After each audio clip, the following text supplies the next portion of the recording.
makes you happy. You just gotta think it, do it, and get it done. You gotta stop procrastinating. It's time to be creative. I realized that life is a lot more about the journey. Experience amazing. Sometimes you just need to pick up and go. Get out there and see everything you're missing. Welcome to Finding Lost. The ability to just go. Get off your ass and experience everything. Welcome. You're Finding Lost with Daniel Chipman. Oh yeah. Welcome to Finding Lost. You like how there's the background stuff going? Because that's always awesome. Abigail's, I love doing that. she joined us for today's podcast real quick, and then she ran right the fuck out of here. Yeah, so no one else even heard that. That's even better. That's you couldn't even hear her footsteps. She was that quick. She was just, it was in and gone. In and out. Oh, sorry. Thanks, Abigail. Best way to start off a podcast is with a recovery. Yes, exactly. Just a recap. Like it's the same thing as Game of Thrones and all the other Netflix shit. It's like, here's a recap in case you forgot what you were fucking watching. In case you forgot, you should have listened to that podcast with Abby. Yes, exactly. She has a hell of a drummer though. That's badass. Oh, she did a fucking killer job. Band was really interesting. Interesting three-piece. So the bassist was pretty sweet. Oh yeah, all the bands that night. They were really. I'm just glad I went. I'm glad Yeah. Glad that I talked myself into getting out of the house and being able to go do things. Yes, that's really it. Anyone else, feel free to invite me to do things. I'll film them up. Yes, we're making it a little adventure. That's exactly. Well, it's like you'll eventually get that kind of reputation of like, well, Dan's going to be there, so we could probably be part of his vlog or be part of this, and that will be that. Oh, okay, we're consistently.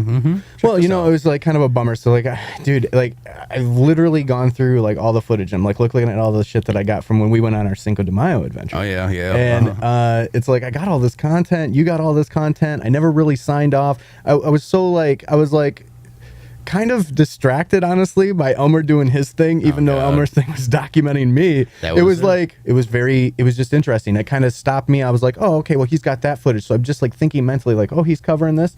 I'm going to get this. Oh, yeah, so we had no plan, really. Right. We had no plan, so it was really raw. It was just a raw, that's why I didn't put too much thought into it. The way I edited I like how you cut it, man. It was like you put together the day, you put together the, Oh, yeah, and all I did is import them all into my fucking photos thing, and it was like, they're all in order, and all I had to do is go trim. Okay, this is the only part. Like the fucking Taco Bell was my favorite. Like it was a 3-minute fucking scene, and all that was good is that you getting fucked over by the goddamn card machine. And it was like that is the best part. And it's like flavor saver holding some taco there too. It was so much fun. Or the fucking dumbass kid that took forever. Like.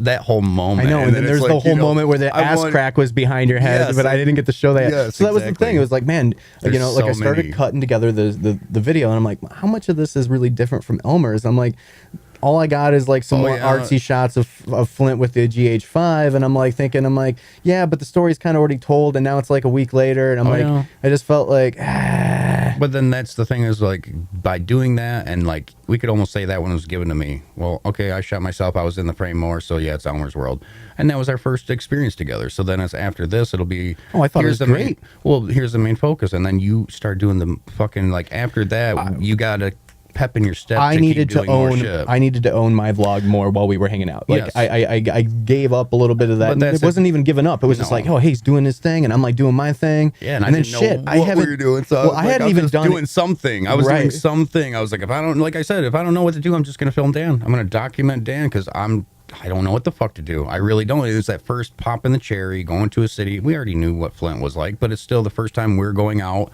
and filming ourselves. But doing something's always better than doing nothing. Yes, that's why we got a fucking 20-minute video out of it. Oh, absolutely. We got another one. I really think I listened to that whole car cast where we're just talking in the car. I thought that was pretty good. That's the thing out of all the shit I edited. I was like, dude, this could be a podcast right here. Yeah. Even if it was only 30 minutes of this, and then all I was doing is as I was thinking about it, as I was watching your stuff, because you do longer takes, and it allows for some conversation to develop. And when I'm watching it, I'm like, dude, we captured so much content there. Like we have like a whole week's worth of content and videos that could be produced, whether it's commentary on content or the commentary within the content or whatever. I could have put out an hour-long documentary of our day if I really wanted to, where the whole hour-long documentary would have been like, okay, here's the start of it, and then here's a podcast in the middle. Have you looked at any of the analytics in that? Like, I mean, like, are people tuning in for a lot of the 20 minutes? Oh yes, they tuned in a lot more for that because it was just action, and then it's something new and something new. Like with me just sitting there, they know what's coming next. Me sitting there, like blah blah blah. Yes, that's it. All that blah. People blah, going to work. Yes, and then we're going through this, and then they're like, it was just amazing. It was that feeling of like, and it's simple shit. All we do is go to Flint and walk around and then see people. But it's like, oh, well, people want to see people doing shit. That's really how simple it is. And if you can actually get the good angles and get the good shots, the good lighting, blah, blah, blah, then it's that much more impressive. It is that much more impressive. But, you know, I think, again, it's even aside from creating content, what it's doing mentally. Yeah. And, well, that's what I meant by the whole doing the vlog with me. Even if I got a vlog out of it and you didn't that day, it was still like we both got that pep in our step to keep doing it and to keep doing it. And then you go to the fucking show and boom, that one turned out fucking great. That was like, I loved it. I'm actually really excited for you. You know, you called me out a couple times, but I'm really ready for the Grunts and Groans podcast. I'm excited to promote that because I'm excited to not be the host. Oh yeah, that's it. I'm excited to pop my cherry as a guest, and I'm like really excited to kind of tell people about what the fuck it is that I'm doing. Yes, and that's it. Where you need to be on the receiving end, and you need to be the interviewed, not the interviewer. Yeah, that's it, pretty much, and that's where I will do a good job.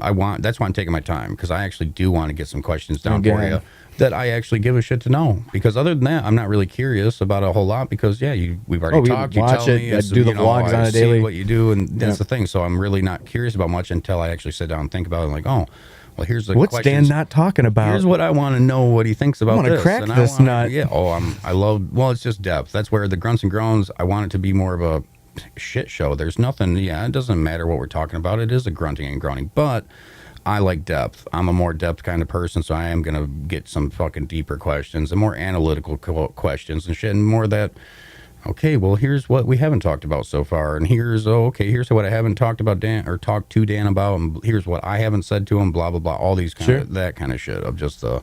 But then at the same time, it's not too much analytical thought. It's more of we're grunting and groaning, and you say this. It's humaning, man. That's really what it's about. Just conversations. That's why I love conversations. That's really what the future is going to be like. Even I thought about one with dead people that are getting, you're old, your loved ones, your family, your mothers, your fathers, grandparents. Get conversations recorded with these people, please. Please get conversations recorded with them, because that's what you're going to miss the most. You'll have pictures of them, you'll have all this, but you're not going to have their voice. You're not going to have all these conversations with them that are recorded. And if you know that, you might want to start fucking doing that. It's funny. To start a service like that. I already know there's a couple services like that where they have booths set up where you can just go in this booth in a big city and just record a conversation with somebody, with anybody. And then it gets immediately put into a library online and all this shit. But it is this grunting and groaning means nothing to me, but it also means everything to me. It should mean everything and nothing to everyone. Well, I mean, it's what you're passing down. Yes, but it's like the words hurt people, but they shouldn't. You shouldn't be hurt by these words. But at the same time, you should know, well, these words are kind of powerful. If I do put together the right combination, I can get you feeling like this. Or you could get me feeling like this. Words can make you feel, for sure. Well, the writing of movies, the writing of dialogue, the writing of any kind of wording in general. What message are you conveying? It's always a message. Well, I like to go back to like what you're saying about, like, just being able to hear, like your parents or your loved ones. So like I used to shoot weddings. I've shot over 350 weddings. That's how I basically got my start working in video. And I remember I shot this wedding, and it was a beautiful wedding. And I remember I got a message several years later, and it's like, hey, we watched our wedding video, and we watch it every year, and every time it's just so amazing. But recently my father had passed, and he talked in the video, and there was a little interview with the father in the interview, and she's like, I just love being able to hear my dad's voice. I've been watching it a lot more now, and it's just that's cool, man. That touched me. I was like, I never even thought about that. That's cool. It's a great point that was pointed out to me once I found that little company on YouTube. It was just a little video I watched probably a year or two ago, and it was just like, I've always thought about that, because before I thought about making Elmer's World and podcasting, I was always thinking about business ideas. Well, what could you do as a business? Well, I like audio engineering, so I could just go there with 2 good microphones, and if I wanted a video, I'd have to figure that out. But that was the start of like Elmer's World, of like, what do I want to do? Like, and then I thought about it. Well, you could offer it to older people, offer it to this and that, whether they were terminally ill or not, or just loved ones that you wanted a fucking conversation with, and you don't know somebody with microphones. Even though everyone has an iPhone, they still don't know how to fucking work the motherfucker. So that doesn't mean anything. It's more of an actual constructed business to be like, here we go, we're promoting conversations first and foremost. You are going to sit down with your loved one that you haven't sat down with in a long time and actually had a conversation with. And if you had, well, wouldn't you like that recorded in really high quality audio? And wouldn't you like that maybe video shot to see the interview where everyone's important? Everyone has a story, and it could be a kind of marketing ploy of like everyone has a story to tell. That's totally true that everyone has a story to tell. And as you're explaining this, everyone's important enough to record. Everyone is important enough to document their thoughts and their feelings. I encourage that but people don't all feel the time. that's what holds people back, because they don't feel worthy enough. Like, sure, why should I share what I have to say? Well, here's the thing, though. That's what I tell people. I'm not saying anything good, right? What I tell people to get over that, though, is you don't have to put it anywhere. Yes. If you have a cell phone, just record yourself, even if it's for you. That's like if you pass or whatever, that information is still going to be there on the phone. It's not like you have to post it online. Just do it for you. Sometimes it's about self-discovery. Just recording yourself and watching yourself. You learn to edit yourself. You learn to be like, oh, why do I do that? I didn't even realize I have that mannerism. Or holy shit, how come my friends didn't tell me I gained 10 pounds and it's obvious? Yes. Whatever it is. Your friends, and you're not getting the feedback that you as either a creative or most of us generally as humans are really actually striving for. Yes. Like, we never are getting to hear what we need to hear.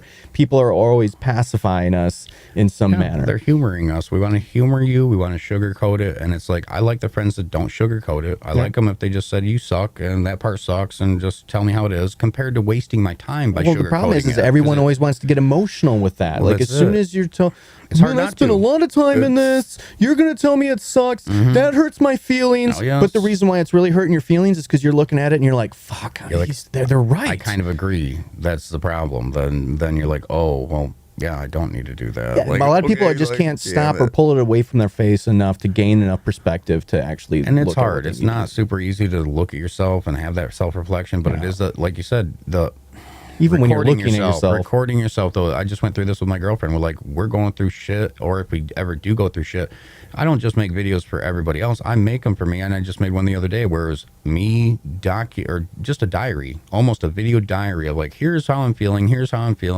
and this is shit that I recorded it with the intention of never showing anybody. Sure. So I got that side of myself. And then I got to show my girlfriend the video. And I said, yeah, I recorded this. I want you to watch it. And then she watched it, and she's like kind of breaking down in tears. And it's that feeling of, oh, I didn't know you felt that way.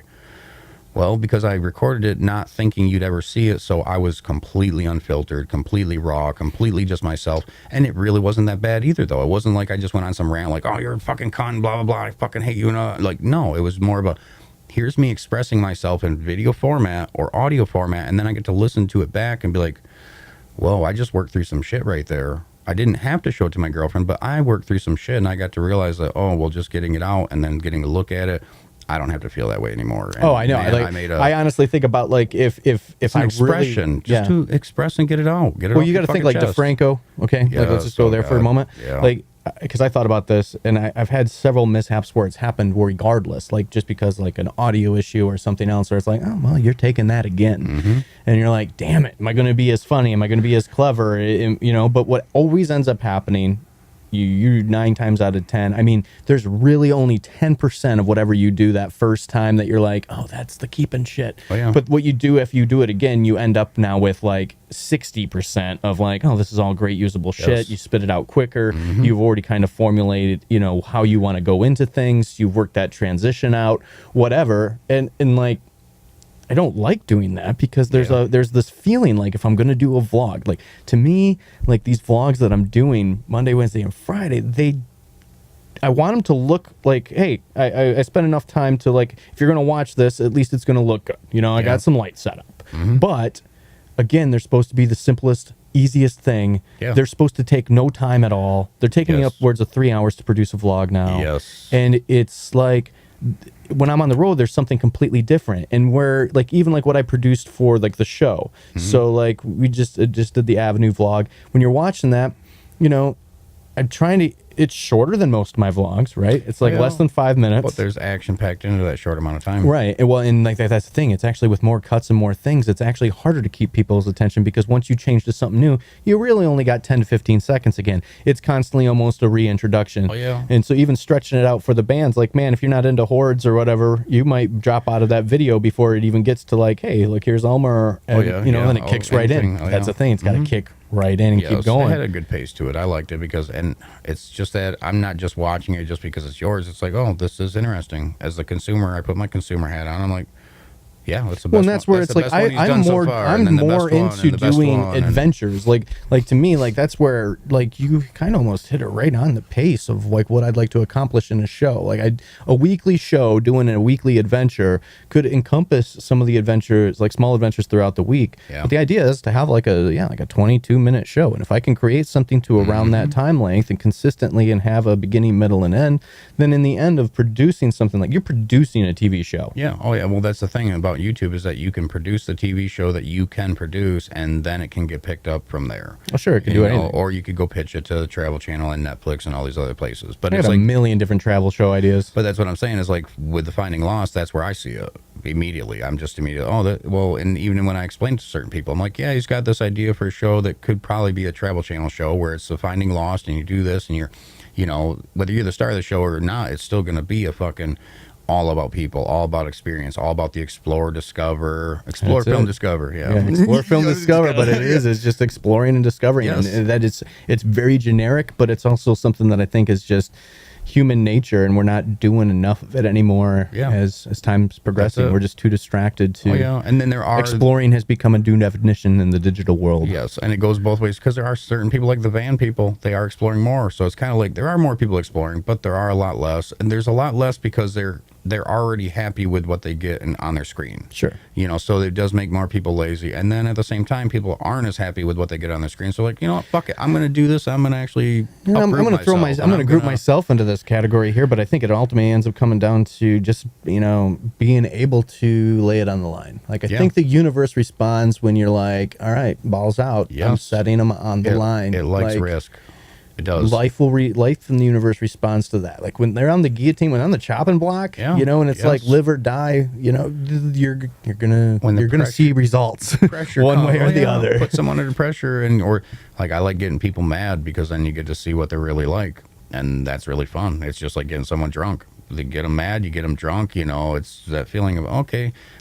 I jab my girlfriend sometimes, literally, verbally, and then she'll fucking finally fucking spit it out, won't you? You'll finally tell me what you want to eat, don't you, bitch? And it's just that feeling of like, but I had to jab her. Right. I didn't mean to, but it's a manipulation thing of, I have to get you angry because you're that kind of person, and then verbal jab, and then you motherfucker, Elmer, this is actually how I felt the whole time. And it's like, okay, cool. Now I know. That's all I wanted in the first place. And then with me, she's kind of got to do the opposite of it's like there's always layers. You got to be nice to me to get me to tell you what I want. Right. If you're mean to me, then I'm going to just ignore you and not tell you. And then as humans too, we always cycle through those different moods too. Sometimes you need more coaxing or whatever to get your true thoughts out because you're still working on them. A lot of times, that's the thing. It's a thought in progress. Yes, a lot of people where they're like, I'm still thinking about it, Elmer. Why are you asking me? But they don't even know that they're thinking about it because it's already like it's a subconsciously. Yes. Oh yeah, but so much is subconscious. I rush just because my brain's like, zzz, so I'm just like, come on, spit it out, spit it out, spit it out, and then almost by that's what makes her angry enough to spit it out. Right. It's a fucking vicious cycle. It's fucking, but it's fun. Okay, you know what? I know what I want to eat. Yes. I'm gonna get some fucking seafood. Yes, that's it. Dude, I need some cheesy biscuits. Yes. My Red Lobster is tonight. Yes. Okay. Oh, that would be it too. Got it. Well, you know what? You really want to know what I want? Red Lobster. And we're going right the fuck now. And then I'd be like, oh, well, that's not what I want. So, you can go, I guess. I can find something. Jeez. Oh, yes. Food is always, people love choice. Yeah. Okay, but the problem is we're smothered with choices anymore. There's so much choice. People really only want like 3 options. I just want pizza. Just give them 3 options. I want pizza. And they can make a good decision. Yeah. Oh, yeah. You want the left, the right, or the center. There you go. Okay. Left, right, or center. 3 choices. Oh, okay. 3 choices. And then it's always the, inevitable 4th, which is the largest decision and where most people make the most decisions. And that's through indecision. Yes. Or it's just, I'm just not going to fucking decide. And then you end up becoming part of whatever is now becoming around you. It's life controlling you, and you're no longer controlling it. And you did that through the I don't care, I don't mind. Yeah. I have no thoughts. I'm just the sheeple. Yep. Sometimes sometimes autopilot's nice. Yes, it's comfortably numb. You want to know what I love? Okay, so my birthday's in December. I really don't like the position of my birthday. Yeah, it's too close to Jesus' birthday or something. Jesus. Yeah, I'm not getting as many everyone's going on holiday break. It's just hard to get with your friends. Yeah. And it's funny because my best friend Damon, his is the 7th. The next weekend is Brett's. His is the 14th, and then mine's the next weekend the 22nd. And my friend Marcus is the 12th. It's all these sad. And so it's like I'm like right down there, like too close to Christmas, 3 days before Christmas. So that's like when we would get off on winter break or whatever. But like the thing is it's like when you do get together, everyone's like, what do you want to do for your birthday? Yeah. Motherfucker, I don't want to think. Yeah. Like, I plan on you feeding me bunches of alcohol. Yeah. Taking me to some crazy places. I mean, I'm pretty easy. If you if we're doing something else, like experiences are always mean more to me than gifts. I have to make my birthday what I want it nowadays because I don't have any friends that actually make my birthday the way it should be. That's pretty much it. Where I have to, like, it's a getting older thing, and now it's like I can't depend on people. If you want to have a party, party, I have to throw my own and be like, okay, I already put $200 down on this and that. And I think the last birthday party I had was when I was like 9, dude. Yeah, like, other than that, I've always been in the road. I've been on the road traveling like with my parents because that was the first day off school. That's when my stepdad got off for his work break. Yeah, so So it was like, all right, we got from now until the 1st. So like you're traveling. I was always just literally Christmas vacation. You know, and I always appreciate it, but at the same time, you know, I always kind of felt neglected. Oh yeah. And it's just like, well, my fucking special day, and it's like, where does that come from anyway? It's like the stupid ego fucking Trump thing. That's just like, hey, what's your special day? That's it. But it's the programming. Who said that? Our Who parents said this and day's their special? Parents and their parents and the parents before them. That's why I had a hard time having kids when I fucking was growing up, because I was like, okay, well, it's a birthday, but you really only have one. The birthday, the day of birth. Every other year is just an anniversary of that day. You don't actually have no day is birthdays. More important than your birthday, other than maybe in close competition your death day. Yes, you know, like that's like it. That dash is really whatever you make it, and nothing's going to be special about it unless you make it special. Yeah, start coming up with some plans, motherfucker. Get your friends involved. Yeah, do stuff, and if you don't, well, you didn't do anything, and then you die, and you didn't do anything, and then you look back and be like, oh, I didn't do anything. No, it's too easy to get lazy and be a procrastinator too, because you're like, because then you get like, oh, do I want to plan my birthday party? Because then you feel like, then you're like, well, yeah, well, why do I want to plan my birthday? Like, I'm not that. It's just another day. Well, yes, and that's the worthiness feeling. No one wants to plan. It's not worth it because I'm not worth it. I'm not worth it, and that's it. It's a lot of like I learned that shit from Ramdas shit, where it's just like the unworthiness that people feel is what keeps them back from doing anything. I am all about bringing, getting like a 10-foot aluminum pole and doing the Festivus for the rest of us, brother. Oh yeah. Like fuck the traditional holidays, you know, like family and friends, like have Friendsgiving instead of Thanksgiving. Oh, you all bring out, it's like a big old potluck. Well, once you go and fight with your family and get all drunk with them and shit, you come over instead of Christmas. Let's do Festivus. Well, I did like a errands of grievances. I remember doing. You know what really pissed me off this week, Elmer? Yeah. Oh yeah, that's it. This whole year I've been wanting to say this. Yes, that's exactly. And then feats of strength. Oh, dude, you could do that weekly or bi-weekly. Think about how like the more I analyze the ideas of Festivus, think how healthy that is, though. Like it's probably more healthy than anything else. Well, just to get everyone's like sitting around the Christmas table and it's. You got your mom stressed out, like, I hope that turkey's like not, you know, too dry, blah blah. The husband's like, this fucking turkey's dry, like whatever. It's like just everyone's got like a million issues and stresses going on. I don't know too many people who are like, oh, the holidays are here. I look forward to it because I'm getting fed, I'm getting high, and I'm getting drunk the whole time. Like my mom will make food continuously, I'm smoking pot continuously, and then we're getting drunk as fuck. And that's where we don't really have. So how does that look in 25 years when it's? Oh, it's amazing. When you guys take over. Oh yeah, and it's no longer mom making this. It's Elmer's pie. It's gonna be the AI, the artificial microwave thing. I just push Charlie Wonka or Willy Wonka's our fucking Charlie Wonka. Charlie Wonka's that's a big old dinner right in the fucking microwave now. Boop boop boop beep boop. Like there's. What did you want? I don't have that. Yeah, we don't.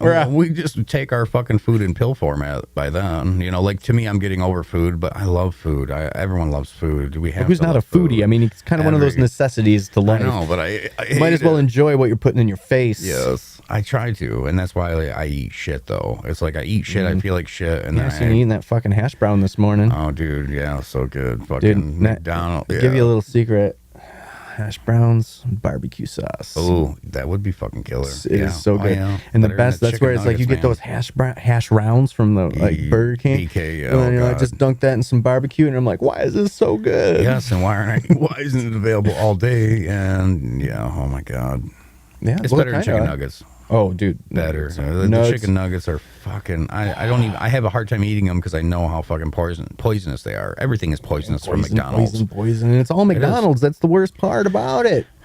Like I can get into so much when it comes to McDonald's, man. Like people don't even think about like people who like, oh, like the whole $15 an hour argument. It drives me insane because everyone misses the point of the argument. Everyone wants to compare it to like, well, hey, no, you know, I work with the fucking ambulances. I'm an EMT. You know, I should be getting paid $15. Absolutely. Absolutely, you should. Lives. You should be getting paid more than that. The reason why we're talking about McDonald's employees is because we're actually, as the taxpayers, paying more for them than anybody. Like that Whopper or that Big Mac, that should be like a $10 burger.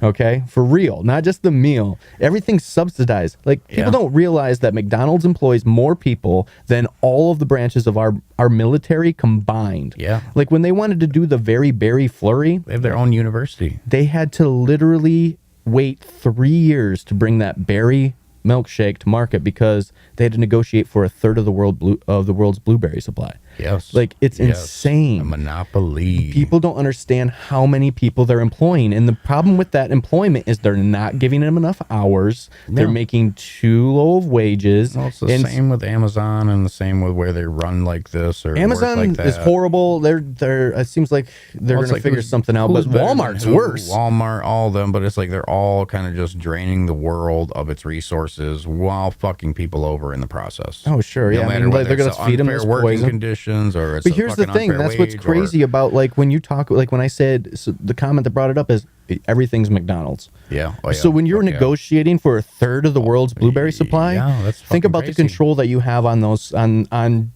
everything. Mm-hmm. Like if you like, hey, we're demanding this much chicken, hey, we're demanding this much beef, and blah blah blah, and like that's where all this shit like ends up becoming, hey, there's no more local farms. Well, why is that? Well, it's actually because we have like fucking McDonald's here. Yeah. And they want to give us this food super cheap, and they figured out how they're going to industrialize everything. And so that's why it is what it is. And so when they say they need $15 an hour, I say either yes, give them $15 an hour so that way they're no longer on food stamps, they're no longer on welfare, they don't need the assistance that I'm currently paying for because now they have enough. And everyone else who isn't making $15 an hour, I think everything should go up the same equal percentage.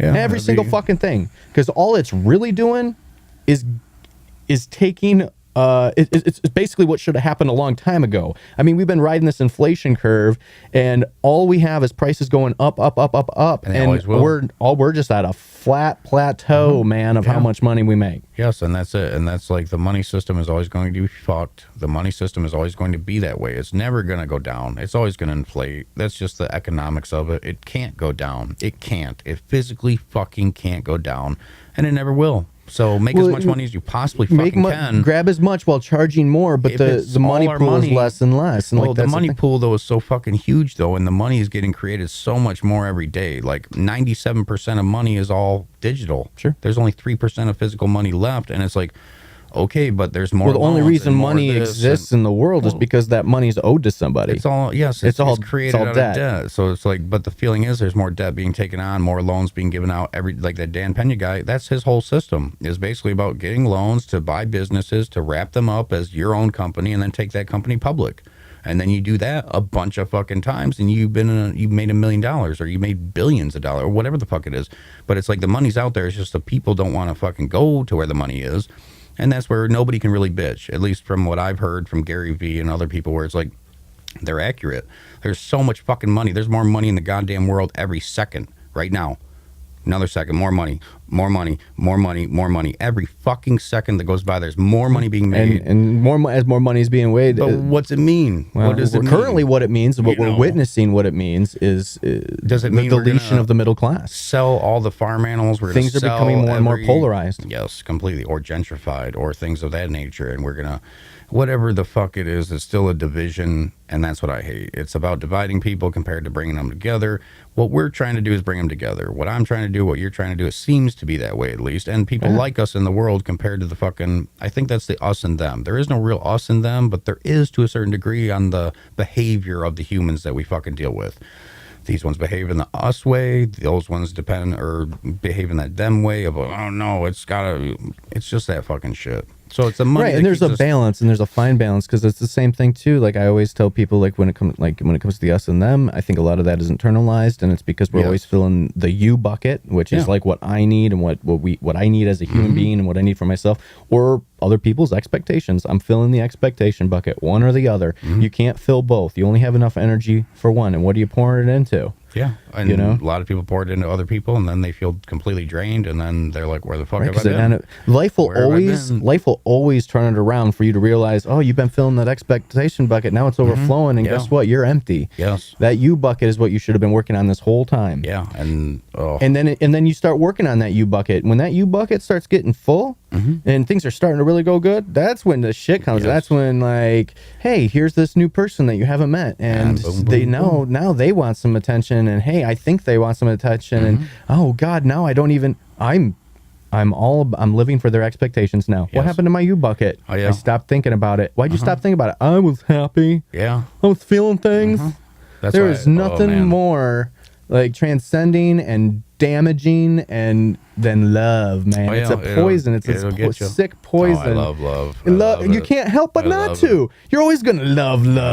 You're gonna love. I love it, man. I'm such a lover. We want love. I love it. That's where we all are similar. We all want it, no matter even if we just don't want to admit it. You want an angry person screaming and ranting. There's a reason they never got enough attention. That's it. They just want someone to hold them and tell them everything's gonna be okay, and they just are so afraid that it's not gonna be okay that they have to lash out, and that's a lot of lashing out with whoever, man, woman, this, that, kid. You're just afraid that it's not going to work out your way that you want it. And then you scream about it, or you temper tantrum, or you fucking go and shoot people because you didn't think your life was going to work out the way you wanted it to. That's a lot of crazy Put that expectation bar down a little bit. Like, to me, with the expectation thing, I am almost trying to be so busy that I can't even have time to think about an expectation, where it's almost being so in the now of, I'm doing something. If I'm not doing something, I need to be thinking about what I'm doing next, compared to expecting what might happen, or sit there and dwell on, like, well, what's going to happen if I just do this? You can't think for the future. Don't think for the future too much. I mean, planning is fine, but like... you got to plan sometimes, but I really, to keep my expectations very low, which are very low already, it's the doing and being balls into it, and then just what's next? That's my question. Instead of the, oh, I'm expecting this to go that way, and I almost don't look at what's happening anymore. I don't look at like, well, okay, I'm going to go to Dan's, and then I expect the podcast to go like this, and then I expect his roommate to be there, and no, there's no looking at it. I never have any. I'm driving in my car, and then I'm like, oh, there's a car, and I do that. Like, I'm completely. If I had not be in the now, I can't not be. If I had one expectation every time, it's, this is going to completely suck. This is going to completely blow. But I'm going to hope for the best. I always picture it. It's like, today's going to be an epic disaster. Oh, man. And then when it's not, I'm like, hey, look, I made it. Yeah, that's it. Oh, yeah. Then you're pleasantly surprised. It's like, oh, that was actually kind of good. Oh, yeah. I remember that, but I really don't even I don't expect shit. I love it. I love that part that I've kind of done it so much. I went through so much heartache with expectations. So much heartache. It hurt me so fucking bad because you're vulnerable. You get out, you expose yourself. I expect people to think and be like me. Yes, and that's my biggest flaw. That is my number one biggest flaw. That's number one human flaw. Everyone expects them to that you're think like me, and then when you don't, then I'm really disappointed. But if I stop expecting you to be like me, and I kind of look at you for a completely separate entity with a completely separate backstory and a completely separate upbringing and education, I will look at you as more of a new, not so much of a, oh, well, you should just fit right in already. It should be more of a, oh, this is a new person. These are new thoughts. This is a new whatever. That's all anyone ever has, and what they have is perspective. Yes, that's it. But I really disconnected and isolated for so long that I'm finally getting back into it. Putting myself out there, blah, blah, blah, blah, blah, blah. It's like getting me to be like, oh, well, I sound like a naive idiot, but I'm also a naive idiot to a certain degree. And I have been, okay, I know emotions. I know this. I know how to interact with people, but it has been a long time. We're all monkeys walking through this abstract It's really canvas. cute. It's really cute to see the monkeys act like they know something and act like we know something, and I love it. That's why I just try to not know. All I know is that, like, anything that I speak about that I know, I only know it from my perspective and experience. That doesn't mean I know. Experience. Yes, that's it. I tell you. I say it in almost encouragement to be like, nope, that's not how it is. This is how it is. And then I'm like, and everyone wants to think I'm going to get defense about that. Instead, I'm like, oh, Wait, Yeah. you got something new on this? Oh, yeah. Oh, shit. Yep. I've been Right. doing it wrong this whole time. I try to finish it with, well, that's my opinion. You know, I try to always finish it, even in my videos, whatever. It's like, well, blah, blah, blah, and I'll rip on that. But that's just my opinion, and yeah, if they sucked, they sucked. I don't care. That's my opinion. You don't have to think they sucked. Okay, go for it. But a lot of people, I think a lot of problem with that, though, is that what we're expressing, it's not so much that people are thinking for themselves about it. They're just taking it on as their own. And a lot of people do that with everything that they see, all the movies, all this, that if I'm watching a lot of G.G. Allen for some reason, all of a sudden I'm taking on those kind of traits and that kind of shit of like the mentality of, yeah, fuck the law, fuck the authorities. Sure. And then if you're watching this kind of shit all the time, you're thinking more like, oh, I wish I was a princess back in the dragon days. Dude, even though after they don't. watching- You know, shit like that where people really get into it. And then it's not so much their opinion anymore. They're just spreading other people's opinions and the Ben Shapiro's and the whatever. And not even... But that's where it's like you have to have diverse input. That's it. Diverse content. That's why I watch all the shit, but it is that feeling of, I know a lot of people in the world aren't. Dude, a lot when of I people are in binged- their echo chamber. It's an echo chamber. It doesn't even matter if it's you know? non-fictional content. Yes. I mean, I was binging on fucking that 70s show, and then there were several moments out in public that I was like, oh, that's like a Foremanism. Oh, that was Yes. totally Kelso. Yes, and 'cause you know, you've that's been- something Hyde would say. Why am I thinking that? Oh, because you just totally Yes. ingested that show over the course of 2 weeks, and Yes.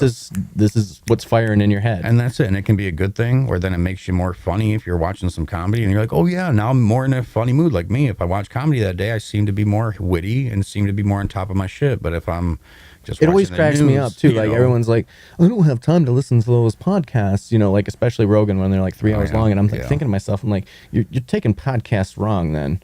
Yeah. You know, the idea is that it's just background info. It's like Yes. talk radio. It's yes, it's like electronic music where it was meant to be a background thing. sign. That's it. All you're doing is kind of signing into your subconscious level of whatever that input is. That's why it's always like, get good input. Yes. Find good input. Find diverse input. Yes. And just like have it on. Like you'll pick up small things. You'll be surprised what you pick up. Yes, that's why I enjoy the YouTube, because it's everybody. You can find all the right wing shit you want if you want. You can find all the left wing leaning liberalism. You can find anything you want on that motherfucking platform. That it is just so vast For now. For now, and they are, you know, but you can still find anything. You can. This hate speech is this very scary thing, man. It's just God, an yeah. umbrella term, and there's people. Yeah. These privatized companies are not giving you definitions on what that is, and they're taking people off the air without any definition other than this blanket statement without any specific. I guess if I ever had crazy. to fight for anything, that's the only thing I would fight for, and that's kind of part of the reason I started Elmer's World too,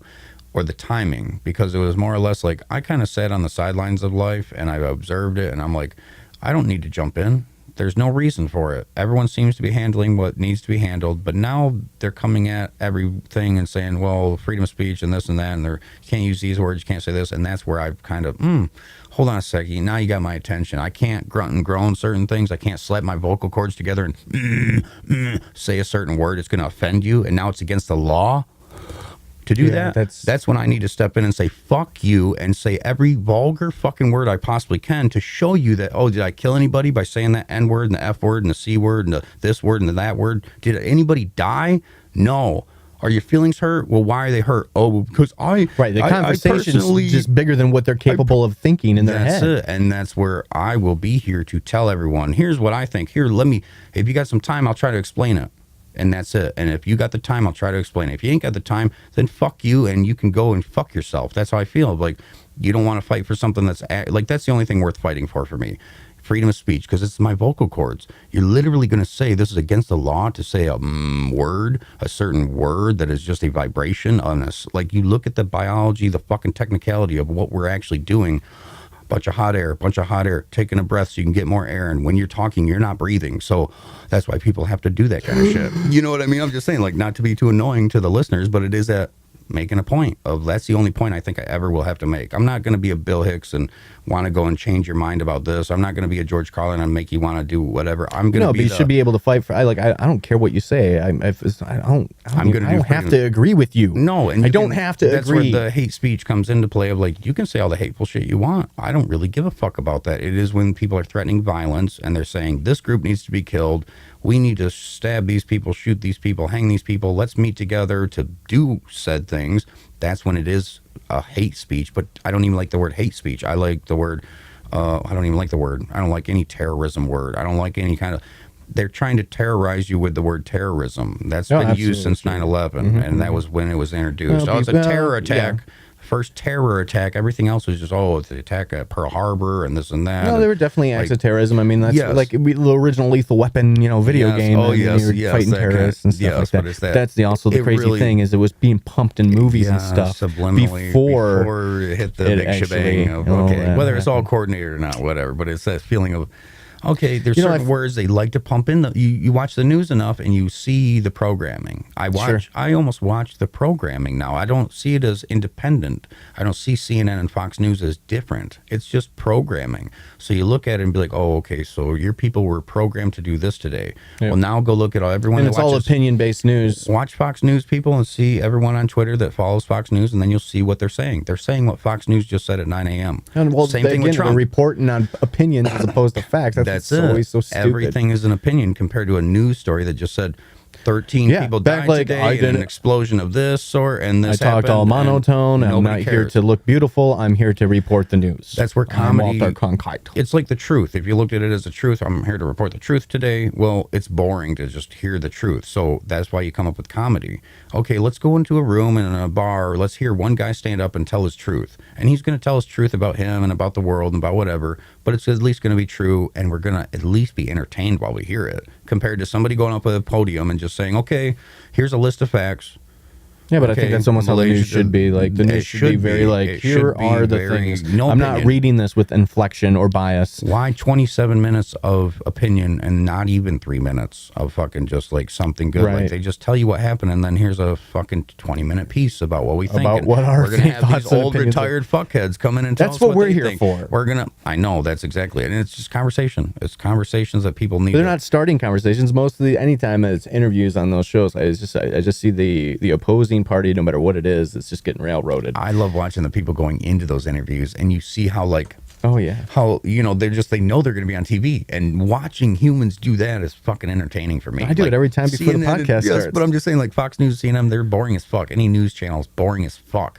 But it's so fun to watch their egos kind of just flare up and have these little moments, and then when they get in these tiffs with each other, it's like, they don't mean it, but yet they're still just fuckhead egos. A bunch of, I gotta yeah, I just can't even imagine. I can't imagine doing that kind of shit. Just being a talking head. I am a talking head, but they're my thoughts. They're talking heads with no thoughts. No thoughts whatsoever. Every thought has been pumped in there and here's what the teleprompter says today. Yes, that's exactly it. Go fuck yourself. You're here to look pretty and read.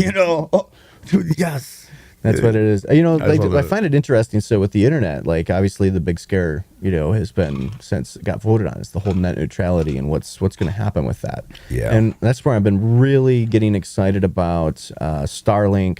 And Bezos is looking at starting his own company. There's another one that's looking to start too. And I think what's going to happen is that's what everyone was concerned about. Is like, this is the infrastructure that we currently have, and that infrastructure is based on this. And if net neutrality is out the window and things are going to be affected as such, then that means it's time for some new ISPs. And then there we go. You have Elon saying by 2022, Starlink will be up. It's going to be an entirely new internet. Yes. And Bezos is looking at doing that too. There's another company that's looking at doing it. There's actually several companies that are looking at launching all these low Earth orbit satellites.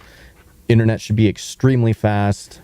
That's where the 5G comes in and all that it's complete. This is all. It's basically global Wi-Fi is what it's going to be. Well, it's almost like looking at it as here's our internet system right now, and we need to upgrade it. So here's it's not even upgrading. It's how they're completely redoing it. It's almost like inventing the airplane after you had the train. You're creating a whole new set of infrastructure, which means it's no longer bound by the laws and everything that we've attached to it thus far. And that's which is what's awesome. That's why I say the airplane to the train, because it's like, the train, and yes, it's transportation, but once you invented the airplane, you reinvented transportation completely. Now Howard Hughes I can fly you from here to there in 2 hours, not this 3 fucking day journey. Oh, have you already heard? Now, have you heard about that? So this is the funniest thing. Do you know how many conversations I have with people and they don't understand that we're landing rockets? Yeah. Oh yeah. They don't understand. They don't even know. They're not they even don't know. aware. Yeah, they're they don't not even aware. know. And it's like, dude, you didn't watch it live on fucking YouTube. It happened on my birthday. The first one that actually landed on land.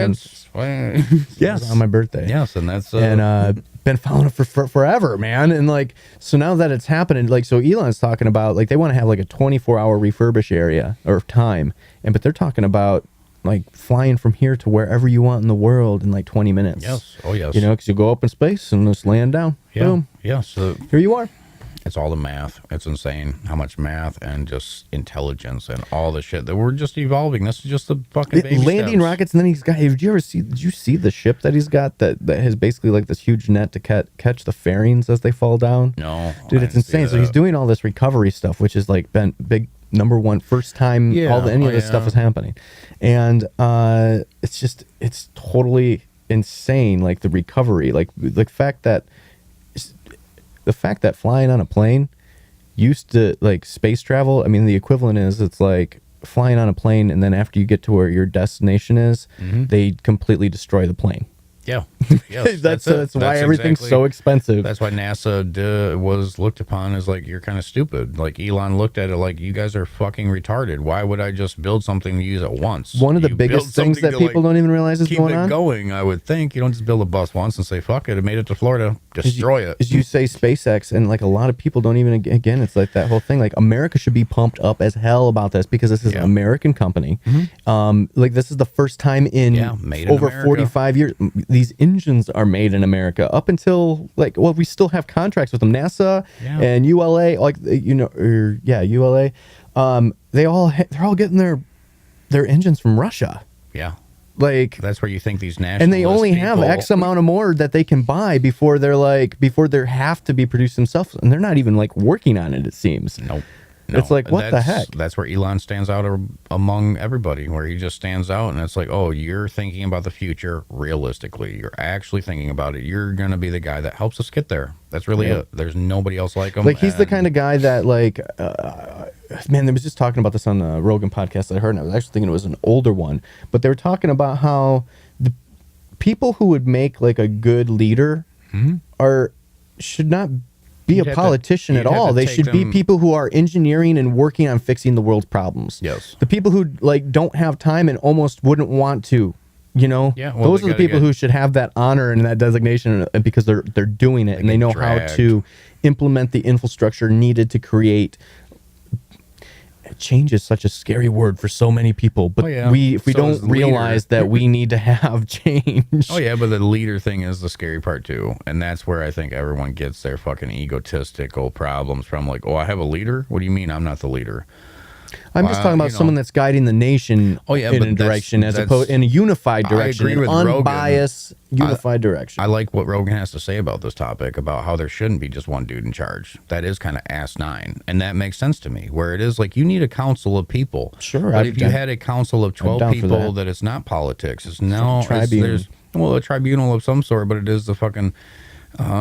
we don't. What the fuck? Like, there's all these. It's just the whole system. What it's supposed to be. It's supposed to be a representative government, right? But yes, and we have representatives, but it represents corruption and it represents money and it represents back pocket dealings. How many people, when they fill out an application to a job and they're taking an aptitude test, lie? Yes. And say, yes, I trust my government. Yeah. Do you? Oh Do you? God. I mean, oh my God. Like, I mean, I love. I just know my government's a bunch of fucking people, so there is really there's no face to put on this thing called government. You can't actually put a face on it.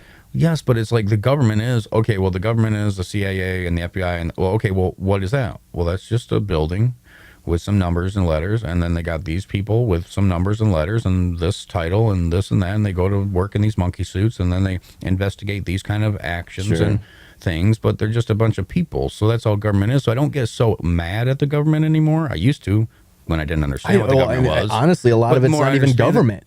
The more a lot of it's private corporations. Private corporations. It's the big wig motherfucking billionaires, trillionaires of the world that you don't even hear about. It's things of that nature that I'm like, Yeah. Okay, this is a show. This is for entertainment and distraction. You think you have a president. You think that these governments care about you. You think but what are you the reading? World governments care about you, but they don't give a fuck. You're reading all of my news. Yes, this is. I own all of these 800 news companies. Yes, it made me really jump into my own world and really just be like, I'm going to be in Elmer's world, and I don't give a fuck what that consists of, but it's not going to consist of that or that or that, or if it does, I'm going to really scrutinize it. That's a great way of looking at it anyway, right? It's to manage what's in your world. Yes, what I can see around me, the things and the people I interact with, and other than that, I don't need to think and expect and have all these other thoughts in my head of things that don't exist. That's really it. I don't really think about, is Trump going to get us blown up?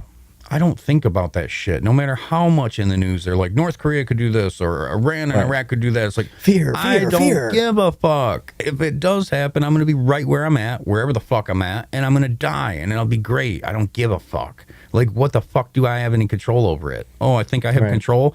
That's the problem. The illusion of control. You think you're actually controlling what you're doing right now, so then you think you have a choice whether you actually live or die right now, and it's like, you have no fucking choice. Your heart could just say, nah, I'm done. And just seize up right now, and we'd be dead. Either one of us. It doesn't mean that, since you do this, you're all healthy. I don't give a fuck. There's joggers that were jogging and healthy, and they just died. Yeah. There's people that have brain aneurysms fall in their fucking oatmeal. It's like... And then there's people that have smoked 95 years. Never. And that's it. I eat bacon every day. I smoke 3 packs of cigarettes, and drink a fill of whiskey. I've had 3 wives die, 10 children, 18 grandchildren. Like, just the old fucker that, why'd that happen? Genetics. That's it. And it's a lot of like, you never know. So I have that feeling of, I never know. That's another good part about not knowing is, so then I enjoy it. I feel like every day is my last. And then I tell my girlfriend that. I'm like, just treat me like How hard is that to live that way? It's so hard to live. Like people don't it's not as fancy as people think it is, though. Like, it's really, to me, my mentality is truly, I live every day like it's my last, but I don't live it up in this fancy, like, that means I'd be going to Cedar Point and riding the roller coasters. I'd be doing this and doing that. No, absolutely. But you would just keep in mind you could die. Just remember, that's all you got to do. You don't have to live it like, I'm going to do all this because I'm going to die today. It's like, no, just remember though. So then when things get bad in that day, I could be dead right now, or I might die tonight in my sleep. So I might want to just not take this so heavy. There might not be a tomorrow, and everyone's so sure there's a tomorrow. That's usually what continues your fucking problems. They would just go away if you didn't think there was a tomorrow. If you just thought, if I go to sleep tonight, I might die. I might not wake up tomorrow. So what do I do today? I should tell people I love them. I should tell people I care. I should put out whatever the fuck I'm going to put out, but I don't need to take it so heavy as like, hurry up and get this done. It's like, no, if it was my last day on earth, I'd probably want to chill and relax and love people and go podcast with Dan and do my thing. Like, I'd still want to smoke pot and drink Mountain Dew and jerk my dick. I'd still want to do everything I already do. So I literally live like it's my last day every day. And it's gotten me this far. I haven't fucking had any problems so far. And the problems I do have, they're pretty short-lived. And then I keep going. I keep waking up for some reason. Yeah, exactly. Yeah. Like, I keep waking up. That's the problem. That's the only problem I got is I keep waking up. So I kind of have that almost a surprise. Well, I am awake again. Oh, okay. I don't have cancer yet. Oh, okay. I guess I'll go do another something today. I guess I'll go do that's something. The thing. It's like compared to trying to own it in that moment. Like that's where I was trying to get compared to wanting so much. I don't want so much anymore. It's hard to want so much because I'm a really greedy person. I want, and then I had to learn like that's the only thing getting me frustrated. Because I want money now and I'm not making it. Or I want this person to really want to pay attention and they don't. I want my buddy to come and jam with me, but he just has no fucking interest. Like, wanting things really got in the way of me you definitely can't want from other people. Like, compared that's to wanting what I was getting almost. Like, wanting what I have already and wanting what I was getting on the daily was a lot better than just wanting shit. Compared to just really making that shift of like, you want things in life, you have goals. Well, it's just realizing what you want and what you need. Yes. I mean, it's like the whole thing of like everything that I've been going through with minimalism and just touching things and saying what value does this bring to my life. Does this bring joy? Oh shit, I haven't used this in like 2 years. Yeah, why the fuck do you still have that? Can that bring joy to someone else? Or are you just gonna throw it away? Or I mean, what are you gonna do? You know, it just collects dust. Stop holding on to the shit that just doesn't. Why stuff and suffocate yourself that way? Oh yeah. But if it's like living in like every day is your last. I mean, there's several practices that can go with that, and like what you're saying, it's like, nothing really changes, but where it does change and where it should shift the most is when you're asking yourself those questions and like, I can put it off tomorrow. Like the productive procrastinator, like trying to get in the mindset of like, hey, like how many times have we all fucked shit up where it's like you're packing up to go somewhere or whatever, or in the night before you're like, oh, I should put this over there so that I don't forget it. And you're like, no.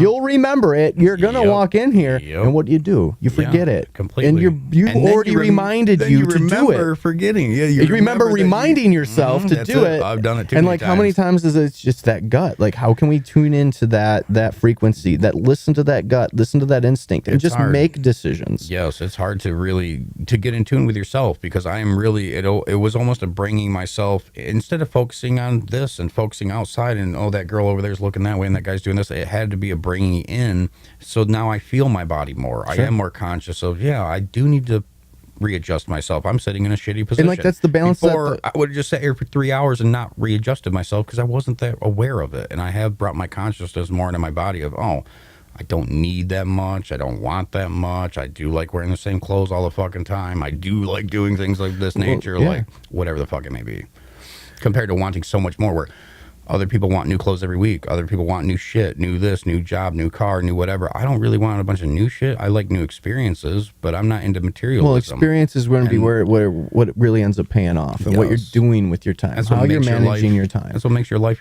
is what you experienced. And then when you're 90, people come and talk to you because experienced. Dude, that's the thing, man. You can keep talking, and I end up with like 10 topics that I want to talk about, and you just keep on talking and talking, and I can't spit it out fast enough to get you to listen enough to be like, oh, hey, he's actually he's trying to chime in on what I'm saying here. So there's a couple of them. Now that you said old people again, I want to bounce way back to when we were talking about old people and the stories that we have and our experiences, because that is really what it's all about, is our stories and our experience and being worthy enough to tell your story.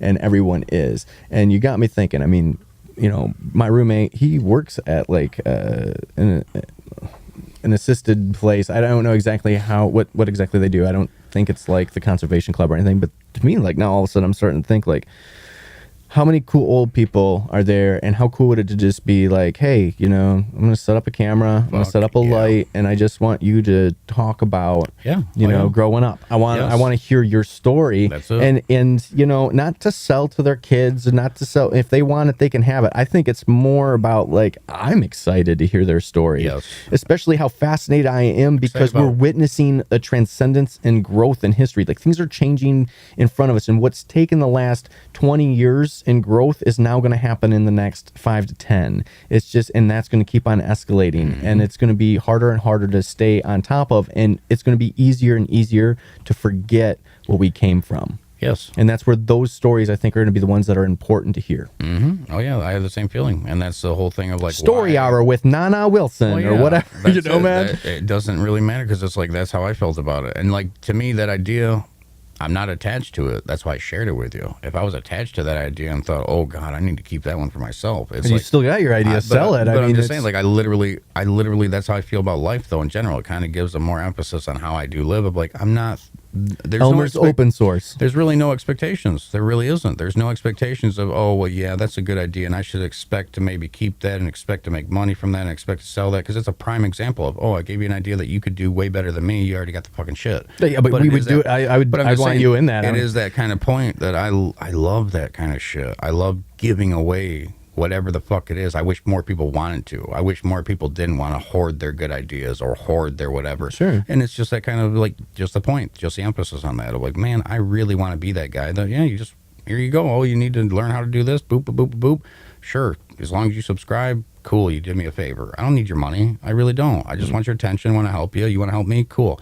Share information. Other people don't fucking share. Dude, that's what the whole thing is with the adventures or whatever, man. But it's like the people on my Facebook, a lot of people sharing information. I wish they'd share their information. I want to know about them, but they do share memes, and it's all fun, and I have a good time. But I do want, it's basically relating to the old people. Like, you're going to get some really, it's just the conversations. Engagement. Holy shit. The old people have so much more engagement, so much some more amazing stories. Yes, and just their personalities in general. Who doesn't like watching an old kooky motherfucker or an old sophisticated? Right. How do I get it? Like, that's the biggest, I think that'd be the biggest challenge of doing something like that, is getting them to feel comfortable. Yes. And then, and just being able to, finding some of those interesting talkers, how to become a better conversationalist. Like I know, like even doing these podcasts to me, like that's what ultimately what I want. I'm not just doing these podcasts because, hey man, just listen to what I want to say and do all this stuff. It's like, no, I want to learn how to communicate better. Like that's it. And the more we do it, the better we'll get. And that's really with the vlogging. The more we do it, the better. It's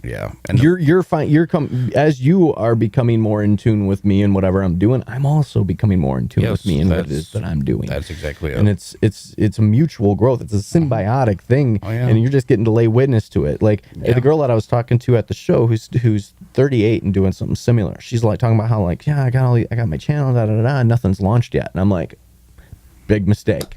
I thought that's what I was thinking too, and it's like, no, even if I'm not doing what I want to be doing right now, I should be producing the content that I plan on producing, because that way by the time I'm doing it where I'm doing it, wanting to do it, it's just going to be better. Yes, and you have more support by that time anyways, and that's really how I'm looking. I just had that kind of realization today of like, oh well, I'm not doing exactly what I want to do with Elmer's World or whatever as a comedian, but I'm getting attention. I'm getting people to tune in more. So that when I actually do have a show to promote, they'll come and they'll be like, dude, I've seen Elmer's. I've been watching his live streams on Facebook for fucking 3 months now, and I want to see him at the comedy show in person or whatever the fuck it might be. So it's that feeling of same exact thing. Well, it's just because you're not ready doesn't mean you're not ready. It's not. That and like having too much emphasis on what you think you need to be doing or what you think you should be doing. It has to be this way, or I can't do it. And not paying attention to what you are doing, because that's what you need to own. You need to own what you are doing, whatever that is. That's what kept me from doing open mic comedy for so long, is because I thought I had to get an awesome set down. I had to do it this way, and I had to write shit. And I'm like, okay, and I listen to Rogan more, and then I'm like, oh. Yeah, these open mic things are more for writing. And then I just thought of it like that. And I'm like, well, I'm never going to do it unless I do it. Just do it. And then it was that fucking, okay, I have nothing. Then opportunity presents itself. And then it goes more. And then, you get the second show or the third show. And then, it's just going to Well, I think like another way to put an analogy on this is like, I think that every single person in life is always just trying to get to the other side of the river. Like they come up to the bank and they're like, oh man, they hear the water. They're like, oh, I'm just going to cross this river. They get up to the river. They realize it's a little wider than they thought. It's stage 5 rapid. Okay. They definitely see that the grass is greener. They're not paying attention to their own grass to realize that, you got some growth here. You can eat that shit. But let's get to the other side where we want to be in life. And the way that works to me is it's like, well, one, you're going to have to dive right in. And you can swim as hard as you want, but chances are you're not going to make it to the other side. And then what people do is they lose all their energy. They succumb, they end up drowning because they're fighting the rapids so hard. Or they rush it. Because I could see that. I could see somebody, literally, see them wanting to get to the other side. They get into it too fast, too quick, and it just takes you off and it sweeps you down the river compared to being a slow and steady. Well, let me finish what I'm saying, because I don't think that's true. I think the exertion of the energy is what ends up defeating you. The only way that you survive that rapid is actually succumbing to the river and going with the flow enough. But then knowing how to get to the other side, knowing that you're not just going to get to the other side, you're going to have to reach for a branch. And when that branch comes up, you might miss it. And so once you miss it X amount of times, you're going to be like, okay, this is how I'm going to have to hold it the next time. And then you grab it. And you have to let go to the river, and those opportunities will come. And that's like what I was just saying, like, going with your comedy. It's like, as soon as you're like, all right, well, maybe I do need to do this. I want to put a little bit more focus on this. And then all of a sudden, boom, hey, guess what? Right here in Owasso, July. Signing up? Yes, I am. That's exactly it. That's exactly how the fucking universe works. And it's just that feeling of, oh, Jesus. You're willing to lay something on the line, the universe responds. I mean, that's what we were just talking about earlier. To be aware of it or to not be so aware of it, because it just leads to more thinking and overanalyzing and all that shit. Well, not expecting, being open. I like the slow and steady. Like slow. Once I started, it's almost like the river shit of like, to me, getting you and I are too like a slow and steady thing of I'm conscious of where I'm putting my feet. Yeah, but you're also the hair. That's what's so funny. Like you and I are like the duality manifested in like, I mean, everyone walks that razor's edge, the dualities of life. And I have mutual. We're all schizos. I have mutual investment in both my opinions that are completely conflicting. I can talk you in or out of anything. Right. And I can talk myself into in or out of anything too. I have really no opinions, really. I have a bunch of thoughts on it, and it could go either way, and that's exactly what it is, if right? If you wanted an abortion, I could tell you every reason you should get one. And if you didn't want one, I could tell you every reason you shouldn't get one. Absolutely. And I could really feel neither way about it because it's not me, and I don't give a fuck. Right. But Yeah, I I'm going to support whatever you want to do because that's you. Yeah, You're not me. Or that's how I like I tell my girlfriend sometimes, I'm like, when I don't want to involve myself in anything, I just say, I'm going to treat it like an abortion where I don't want to tell you to do it or to not do it. That's my whole, might sound kind of gruesome, but it's still the feeling of, yeah. Well, I always tell people, I'm not here to stand in your way. If there's something that you want to be doing or feel like you should be doing or this is boring, then do it. Yes. That's like, exactly I'm not like, especially in relationships, man. I'm not here.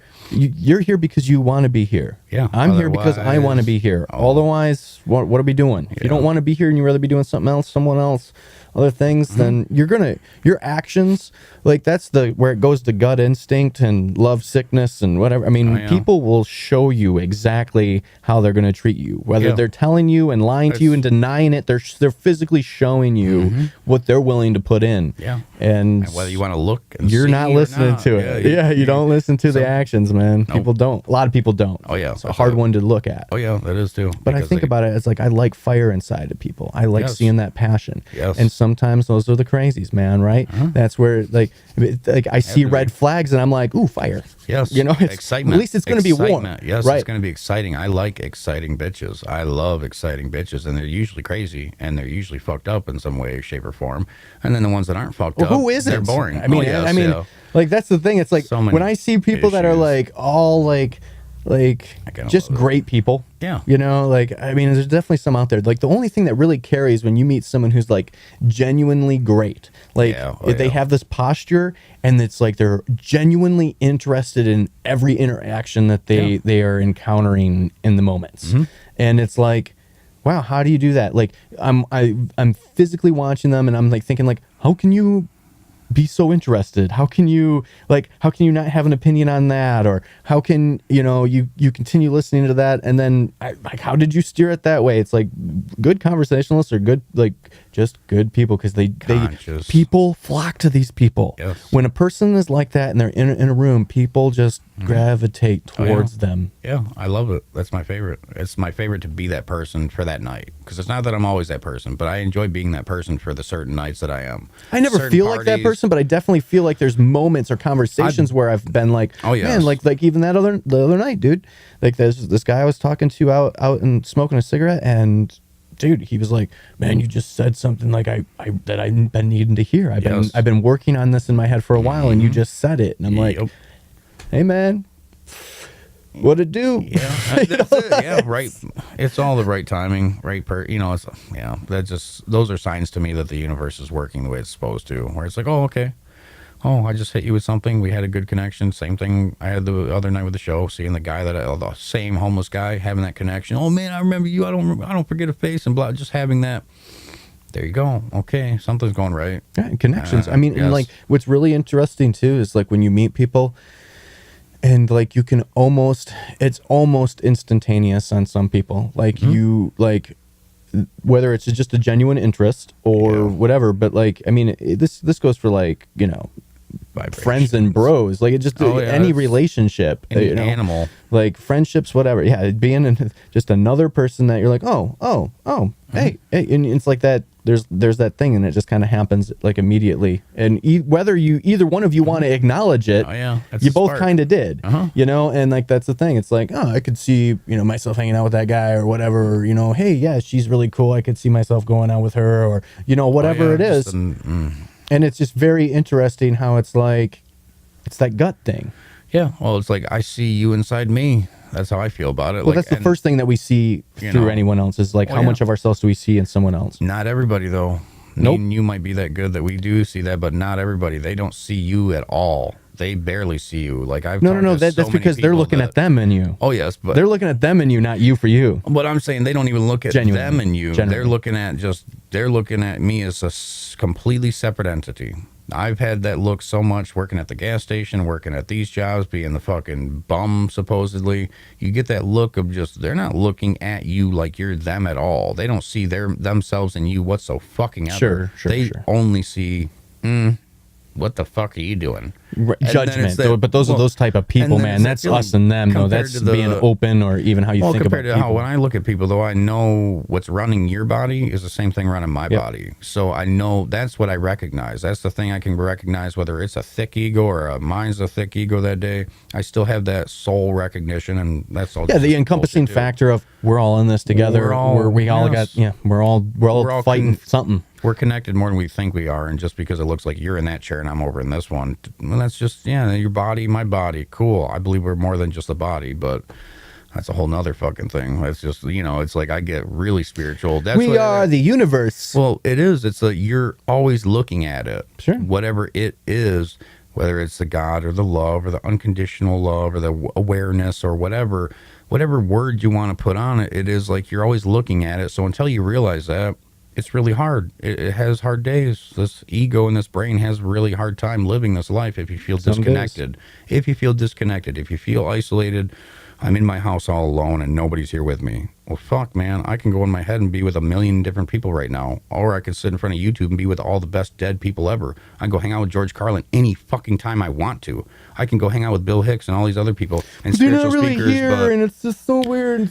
I just want someone. You know what you want? You want a fucking hug. Yes, but that's why I talk to myself so much. That's why it's the hug yourself.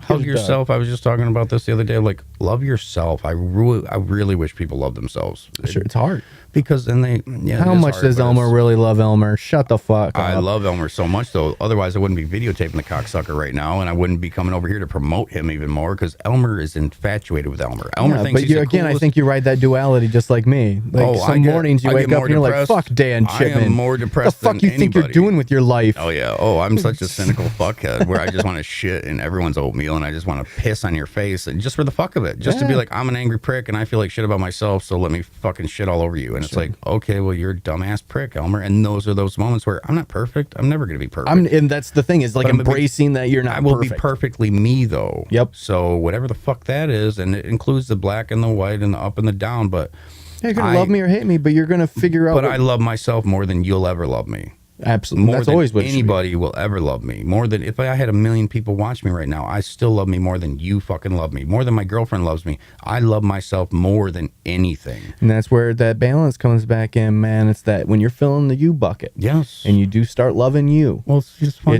It's that hard thing where like you can't take, a lot of people take the you bucket and being like, oh, well, he's very confident, or chicks completely confuse that for cockiness. They're complete arrogant, narcissistic assholes. Oh yeah, whatever. Well, I thought he was so confident. Well, no, you mistook that. I've been hearing the word conceited a lot from my one friend. She's like, "You are really conceited," and I was like, "Proud of oneself."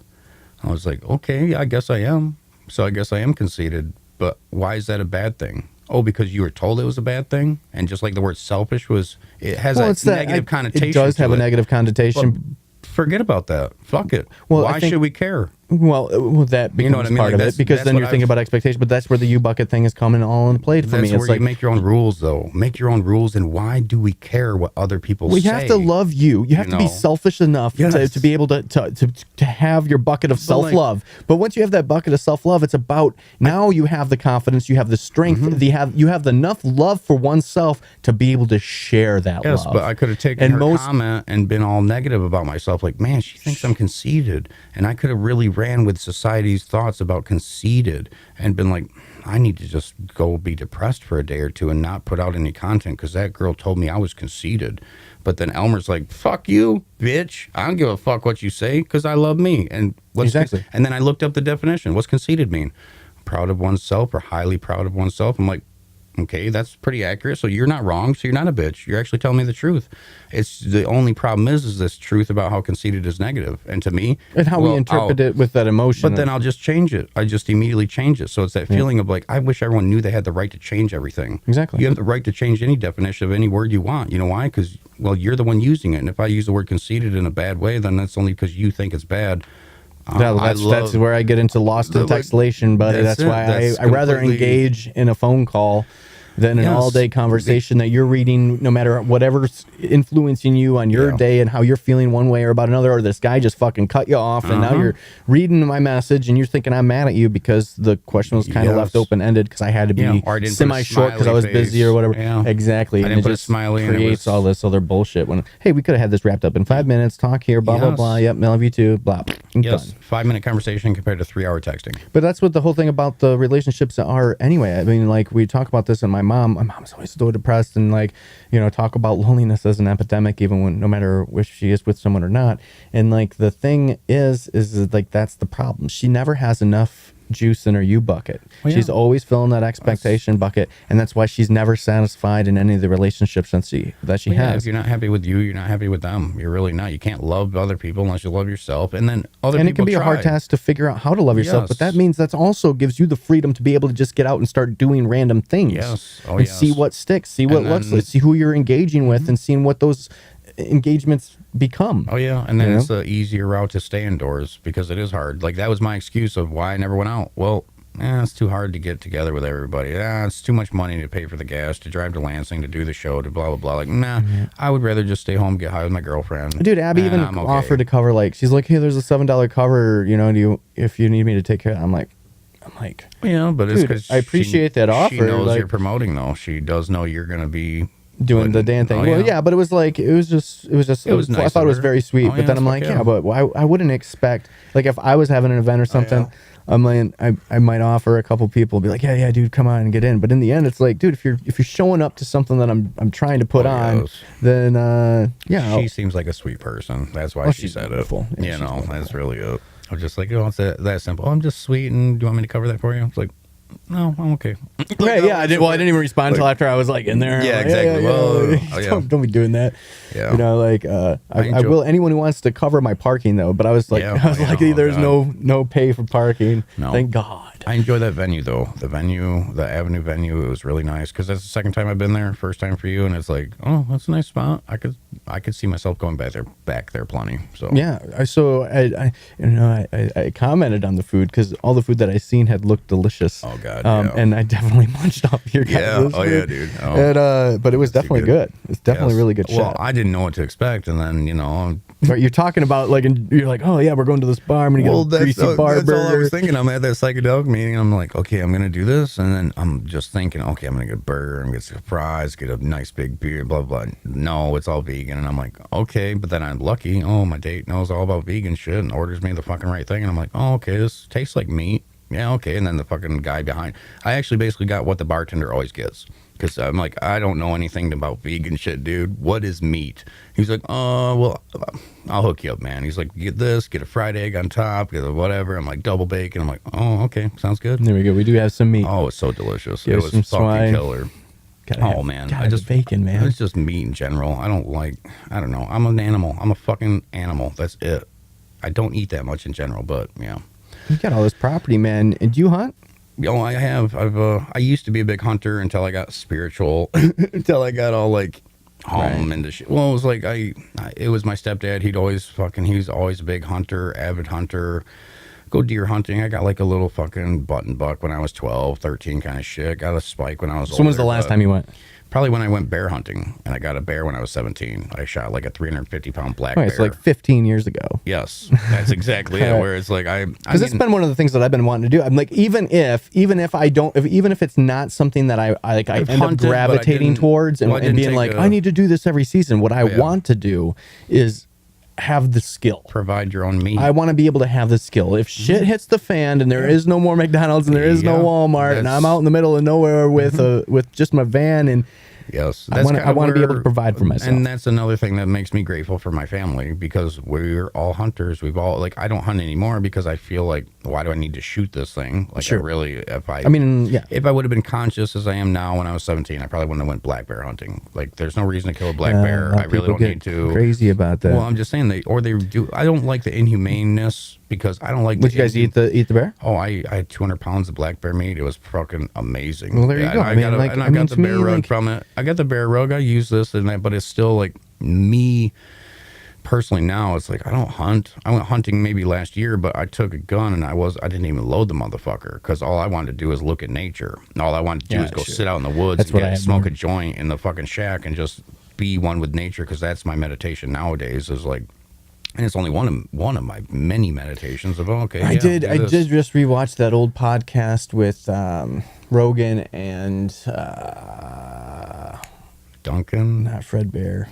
Oh, Ted Nugent. Ted Nugent. Yeah, motherfucker, man. And they were talking about conservation and stuff like that. Yes, and it was very, very intelligent conversation. I mean, I think what you want about the Nuge, but again, I liked hearing a lot of the Detroit talk and a lot of the Michigan talk. Michigan. I'm always into Michigan people, no matter what. I'm just saying, yeah. What would you think of Tool's new music? Have you heard anything yet? No. Yeah, did you listen to them? No. So they released there's like 2 live tunes. They got a new album coming out. See, that's the thing. They've been working on this for a long time. That shit's old news. That shit is old fucking news, because I heard those 2 songs a year and a half ago on another website that had the same exact fucking I was just one of those. See, I hate it when that happens. I've been guilty of that too. Descending, and it was another one. I've been guilty of that too. Well, it was just they're bringing it up as no. What news. happened is it's the fucking Facebook algorithm. The one little clip, it might have been new, but those 2 other ones, the descending song. And no, here's what happens. It pops up in an article, right? And then someone's like, "Hey, look, a year ago this was going on." They share it. Yes. It looks like it's current, and then someone else reads it. Yeah, and then they put it on their page and make a story about it, and now all of a sudden that old news is brand spanking new. Fucking date. The first thing I do, and then I go right in the comments. I'm like, September 2016.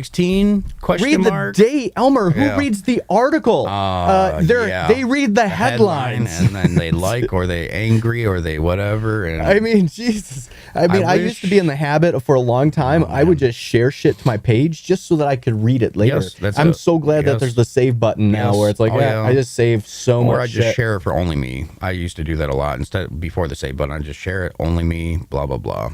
Yeah. Because the privacy shit is so easy. But then it's everything's public now. So much interesting stuff on the Facebook, man. Oh, it's insane. It's going to take over. I will say this: I hate I hate what they've done for creators, but I do love what they've done for my engagement. They have definitely, the AI algorithm is working in the sense that they are good at keeping me on the screen longer. The videos that pop up after I watch a video, sometimes I end up watching my phone for like an hour and a half because I watch a video, and then it's just like one great, interesting video after another, and I'm like, I'm not even scrolling my timeline. I'm scrolling this video that I clicked, and it's just like, and then by the time you back out of it, it's like, I started with that. I so hate what I've been doing is, like, if they have ads on the video, that means that's right where the shit's about ready to get interesting. So like I go to I just fast forward to right after that orange mark. I skip the ad, get to watch what I want, and then like, because they end up placing them like, they notice that you'll skip it sometimes, so then they put another one in. And it's like, nope, I'm going to keep on fast forwarding this shit because I don't need to watch the whole video. You're influencing, your ad algorithm is influencing how I'm going to ingest this video. Yes, and their ads are influencing how I'm not going to ingest any of it. Yep. Because I immediately, nope. And if I see an ad on the video, even in the... Skip the video. I don't even watch it because I don't watch ads. I literally do not watch ads. And if Facebook comes up with a premium thing where I can pay $5 a month to not have any ads, I'll do it. But...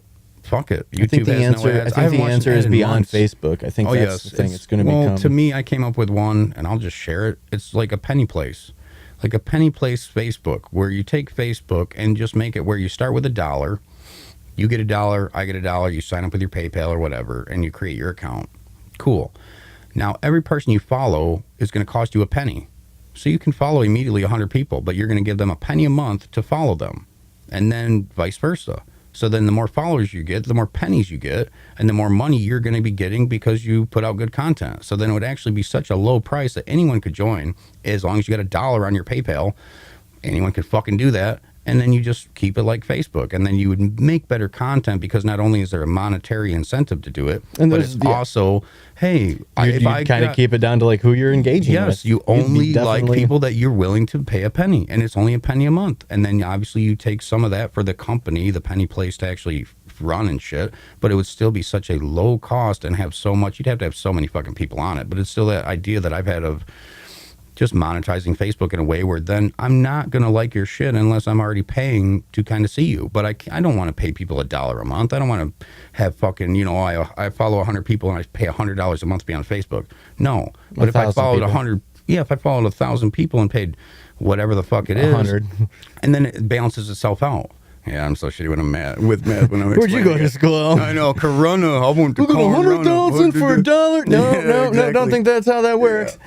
But it's that incentive of like, you're gonna be getting more, and then you could almost pay for your subscription fee of like, well, I follow 150 people, so it costs me $1.50 a month, but I've got 3,000 followers, so I've already got my $1.50 paid for, plus I'm making an extra whatever the fuck it is. So that's that feeling of giving people the incentive monetization of their just general content, where then you can share this, you can share that. It would come into the gray area of all the legalities. It'd definitely be interesting. I mean, it'd be interesting. Just and then probably going crypto too. Well, yeah, that kind of thing. You could currencies. sign up with your Bitcoin, sign up with your fucking Sure. whatever. Fiat, I mean, and or that sounds whatever.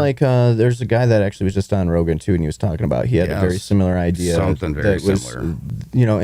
And that's I think really what it comes down to, though. I mean, there's going to have to be something, and like the privacy is scary, as Elon Musk said. It gives Yes. him the willies. That's Yes. why he's gotten out of there. And if he, Yeah. if Mark Zuckerberg takes the thing, he totally wants to take Facebook Have down. you ever watched the guys that helped create Facebook and them coming out about all the shit that Yeah, they... most of them are out. Yeah, they don't even want to. They didn't want to be a part of it But anymore. have you watched their interviews about No. how they're talking about Facebook was completely made to manipulate people? Sure. That's all it's been about. That was the whole fucking They know point how from you the feel. beginning. Yes, they really know how you feel, and they're now trying to make you feel how you're supposed to feel. And then And you how do ma- feel like you're supposed to feel, and as long as you feel like you're supposed to feel the way we want you to feel, well, you should feel pretty good. Every one of those likes, hearts, and emoticons is a little vote. Yes, and then it's tallied up and tracked and then kept, and then, oh, this person loves so much, you like so much, you're a more angry person, you're more happy, or you're more wowed by shit than other people, and now we get this psychological report about you, and now we can know, well, when we go into that guy's house to steal him and his family, he's going to be wowed, he's going to be shocked, Sure. he's going to be more scared than this person might be angry. Well, look, and he this just person bought might his house- shoot us, this person won't. This person's going to be easier to Well, we're going to control. mitigate that because when he just sold his house 2 years ago, and he sold it on Facebook Marketplace, and we actually know the layout of his home. Yes, and we've You already know? seen every 360 video he's ever shot in his one room, and then man. and tracked his location while he was on that journey and over there, and then That's what I've been wanting to do, man. Like all I've been my- literally wanting to do something where it's like the van pulls up, and I know we were talking about like the fly on the wall and how cool yeah. that would be, but Yeah. then I was also thinking about like just being able to like hack into someone's shit, Yeah. like in the sense of like how many devices are up. Okay, so we have a mic on. So let's just say Brett was here too. Brett's Yeah. got a cell phone on him. I do. You do. Okay, those mics are now active. Yep. We got the computer mics. We have a PS3 and a PS4. There's a camera out in the living room. Yeah. One person has their camera out, and they're like, so what would you be able to see? Yeah. And through all the different devices, I think people would shit their pants when they Yeah. realize, like, oh wow, how much is like if they could just connect into the feed that may be live or isn't indicated Yes. as on, but is on. Like, how much shit is on in your smart TV now? somebody hacked 50,000 printers to say subscribe to PewDiePie. So that was just one incident of like PewDiePie was in this. But I'm kind of talking more about the rover bug of like what but the it's- military has been accused of but doing. it was still and the stuff. hacking principle of like all these people wanted to do is send a message, and they found 50,000 printers just it was only a few mile radius kind of thing. They went to a bigger city and they hacked this fucking thing, and it was like, oh well, all this shit's live all the time, and you people don't even realize Sure. it. You don't even seem to realize it. I remember- I'm sure it's on there somewhere, but we just don't care. It's I like, remember a yeah, guy you like I don't. don't remember what the source was, but like all like these are they CCTVs? Oh yeah, But yeah. Closed closed circuit. fucking- Yeah, he yep. was pulling them all up on his cell phone. Yeah. And like, I mean, like God. local businesses, street cams, Yes. everything. I was like, what? It's all up in the air. It's all just going over those fucking cables, whether it's physical or the satellites or whatever. It can all be intercepted and just let me pick that. I got That's the what right I think. machine. It's all I'll just, there, man. Let me grab it. Oh, just okay. It's all going through our bodies Yes. anyway. Yeah, One so of these yeah, days, I'm we're going to getting- have an antenna that's Yeah. going to just, I'm gonna have a we tumor. are going to connect you into this interface. left pocket tumor, fucking tumor on the neck, like wherever. That's okay. else I hold my Augmented phone. reality will just take that Well, right I know away. that's really why I don't quit you smoking. you because look I know so ripped, but you feel like a whale. I thought about that today. I'm like, do I really need to quit smoking? Or in 30 years, is there going to be like, I'll just be a fucking surrogate anyways, and it's just going to be Elmer's downloaded consciousness. So what the? And I'm already helping the AI out by just pumping I'm going so to nut in a much. cup, spin some blood, and clone my lungs. Yes, I'll just 23andMe myself. That's it. That'll be the new 23andMe of like, oh, it's not a DNA thing. It's actually you go and get a surrogate body and blah, blah, blah. And oh, yes. all that you kind of shit. can't afford one. We have these new robot models. Yes. Oh my god. It's These are guaranteed to last 100 years. You can download your consciousness into them. Or just fucking the poor people have to just be in a refrigerator with a goddamn fishbowl on the top. A fucking head in the jar. We put your head in this jar, and then you're basically in an old refrigerator, but it works. It's just kind of like a wooden coffin, basically. And then you got the other people in their fucking Maserati fucking bodies and shit like that. Just like, oh well, it'll still be divided. It's still going to be divided, no matter how much we want to connect, no matter how much we want to do this. You're never going to have a one world peace. So I'm not really focused on that. Not until we have a unified enemy. Yes, and that too. That's also another. That will happen. That'll be curious. And if we don't become our own unified enemy, yeah, and we already are. It's like I look in the mirror and that guy wants to kill me more than anybody. I'm just talking about like once those damn guys, all the fuckers on the moon think that and then we're gonna blow up our own moon or Mars. Yes. We're just gonna be they're aliens. Actually, there was that movie Extinction. Yeah, that was really good on Netflix when they all ended up being spoiler alert. They all ended up being robots. Yeah. I knew it was going to be something, man. Oh yeah, you're not even real. you thought you were. And I actually thought it was just. I actually came up with a different idea on that, and I thought it was like the future, or like they're. What if humans? Integrated. What if that planet that we think was Earth? Mm-hmm. It's actually Earth invading another planet that's like Earth because we're like, hey, we found this planet. Little did we know that there's a whole like 7 billion people on this world. We've got a few people around here. Oh my god, it's Elmer, we did it, man. Yeah, it's already been an hour and a half. Oh Jesus, yeah. I think that's a good time, man. I want to throw in one more thing. Do it. On that fucking any dating app, and it's basically with that Snapchat filter shit. What I thought about doing the other day is taking my Elmira and almost creating a dating profile for Elmira. Oh my god, I seen someone on Facebook did that. To see how many. We're not on Facebook. On Tinder. I'd go on Bumble, because the Bumble one where it'd just be like fucking boom. I'd get a bunch of matches with a bunch of dudes, and then just be able to say a bunch of weird shit. Dude, that is funny that you said Bumble, that. You have to be the one to message them first. So I'm like, dude, I was thinking that this could be how many dudes could Elmira really get? And it should be content. And I would document the whole thing. Say, like, hey guys, let's create a completely welcome to Elmer's world. Then I started thinking about like do this. Like, you should make her like underage. Or that too. And then that's nab some. I didn't want to start there yet. Then that's like fucking nab some goddamn. I just wanted to start with like fucking with people. Yeah, that'd be another catfishing or whatever the fuck it is. The what's his face? What's the guy's name? Catfishing is a way, but like just like that to catch a predator kind of. Yeah, bullshit, there's Chris Hardwick or whatever the fuck his name is. I don't even know. He's Chad Hardwick. Yeah, I don't know. I don't know. I'm sorry, dude, but it's that feeling of like, oh my god. I would want to get so many guys just all worked up about some fucking person that's me, but it's so. Like, when can we meet? When I can just imagine, like me and my girlfriend play just have like a beautiful cock picture. Yeah. Or like I want to send some nudes, and then you just send them a fat cock. That's what I mean. Like with your Snapchat filter. The whole process of it would be fucking amazing. It would be fucking amazing just to get. Yeah. So that's another. You should do that. So if you're he's going to do some crazy things, you should tune into Elmer Ernest Hall. Yes, thanks for having me. I appreciate it. Always, man. I look forward to it every week. Yes, I know. It always sucks like when we don't do it. Like a couple weeks ago, I was like, oh man, I need my podcast. I gotta get my fix. That's pretty much it. That's how I feel about shit now, though. That's like where I've got to the point of the videos is I need to make a video now. I don't have that urge of like, I don't know what I'm gonna make. I just had the urge of like, I gotta make something. Gotta hit record. Yep. So, all right, guys. Till next time. Yeah. Hit record. Later.